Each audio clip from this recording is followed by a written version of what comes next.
mean, the only reason I think one becomes depressed at the experience of your own defenses is because something in you knows you could be so much better.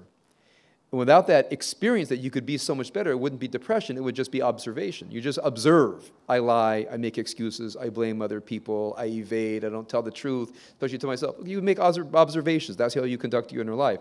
The only reason it's painful is because something in us intuits a higher level of being. So whether it's the mystical experience of the divine or whether it's the deep experience of finally facing yourself, we both find ourselves what I call experiencing the gap between us and the divine, or the gap between us and the best version of ourselves. Now, it is extremely painful to stay aware of that gap. In fact, I had someone send me an email right after Rosh Hashanah and said the following: "Be coming to services year after year. Every year you convince me I should be doing this work. Every year I know I should do this work, and then I don't. And I'd like you to explain to me why." Right? I said, okay, I'll take that on for Kol Nidre, and I'll do a first run at it here. So there's two whys. The first why is it's simply painful, and we are built to avoid pain. Right? That's a good part of us. We're built to avoid pain if we can and create gratification and pleasure if we can. So this work is painful. So one has to have within you something higher than the need to avoid pain. You have to have a higher thing. And that's why when people say to me, how do you do the spiritual work? I say, you can't do it without a vision. You can't do it for a will for something higher. Because if you don't have a vision and a will for something higher, you will stop when it gets hard. As with anything that you do, every person in here who's done anything of worth has worked through resistance, has worked through suffering.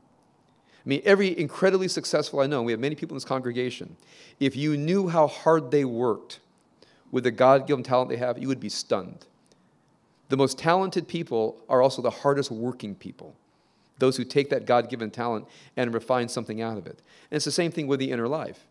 We all, I think, all of us, if we're reasonably intelligent, have the basic capacity for contemplation, we can become great artists of the soul. It's just hard to master the craft.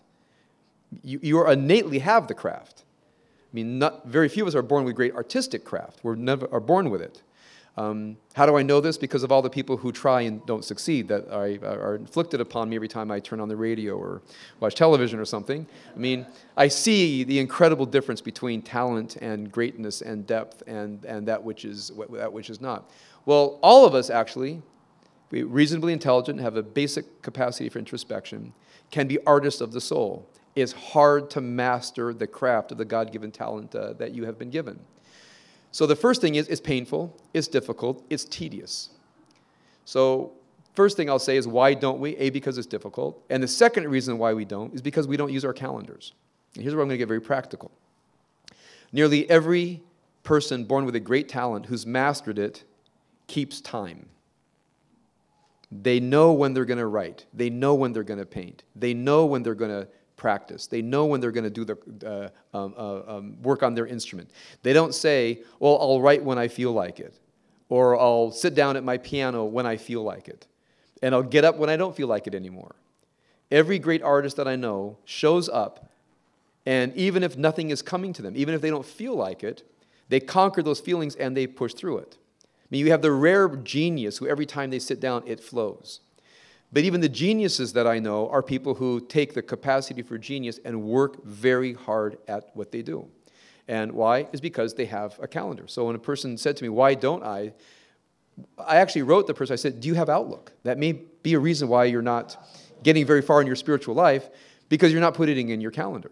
Okay? So, oftentimes people say to me, what is one thing that one does? Whether you come here or somewhere else, arriving at a spiritual community on a regular basis reminds you who you are.